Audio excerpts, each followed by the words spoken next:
Well, ladies and gentlemen, boys and girls, welcome back to C2-3. It's obviously a beautiful day for math because Alan's here and we got Aaron here on a lovely Friday afternoon. Today's lesson, C2-3, not too crazy with nasty algebra. Mostly it's a definitional thing. We're just going to look at some examples of continuity, or more specifically, discontinuity. So in calculus, we're looking for curves that are nice. So I want to first start off talking about the niceness of curvometer. This is the industry standard. This is an industry term right here, the niceness of curvometer. So in order to do calculus, we need curves that are nice. So at one end of our niceness of curvometer, we have not nice.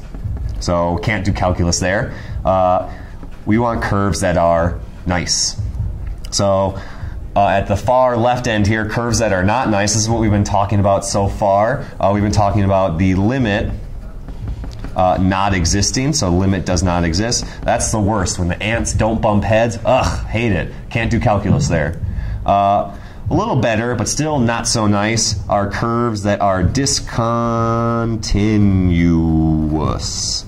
And that's what we're going to talk about today, discontinuity.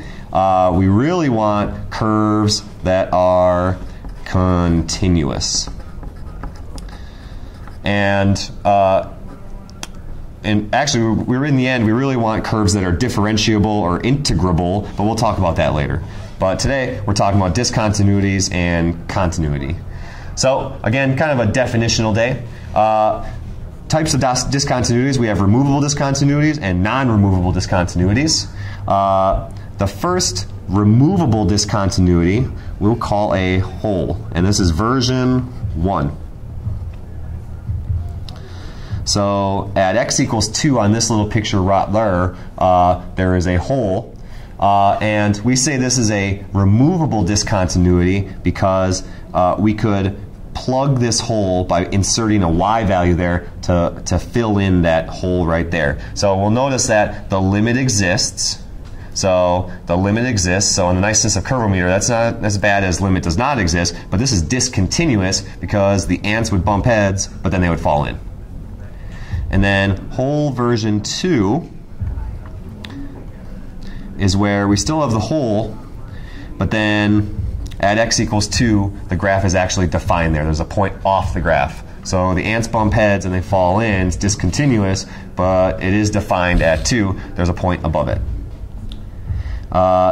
So again, these are removable because we can add something to this equation, add something to this line, to this curve, and fill that hole. That's kind of confusing because it's a removable discontinuity, but we're removing something by adding a y value. That's confusing.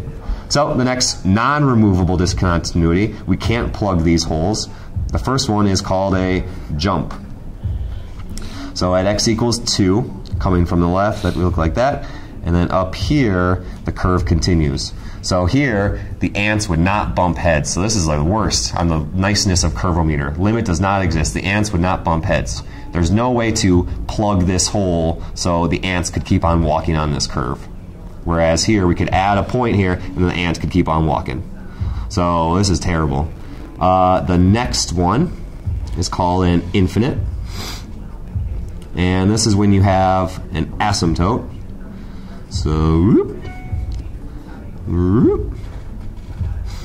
so at x equals 2, this graph is discontinuous because there is an asymptote. From the left, the ant would walk up towards positive infinity. From the left, the ant would walk towards negative infinity.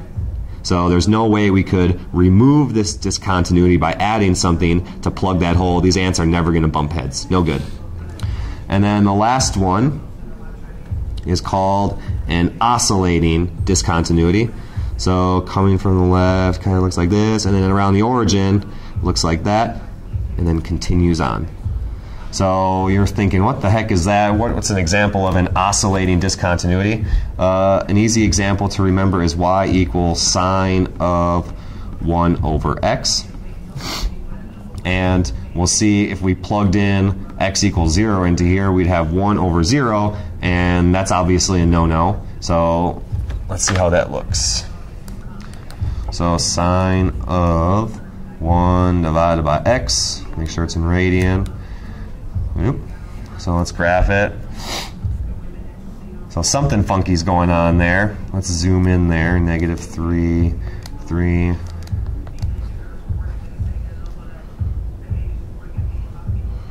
So there is an oscillating discontinuity. The ants would not bump heads there, and they would not be able to keep on walking, mostly because when we plug in 0 for x, we'd have 1 divided by 0, and that's undefined. So, going back to these removable discontinuities, we're talking about adding something to plug that hole. We'll look at this example right here. We're going to give a formula for the extended function that is continuous at the indicated point. So at x equals 1, supposedly there is a removable discontinuity.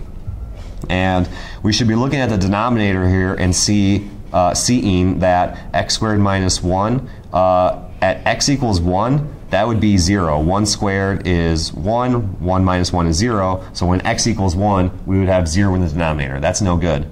We can also predict there's going to be some other discontinuity at -1, at x equals -1, because -1 squared is 1, and then 1 minus 1 is 0. So there's going to be another discontinuity there.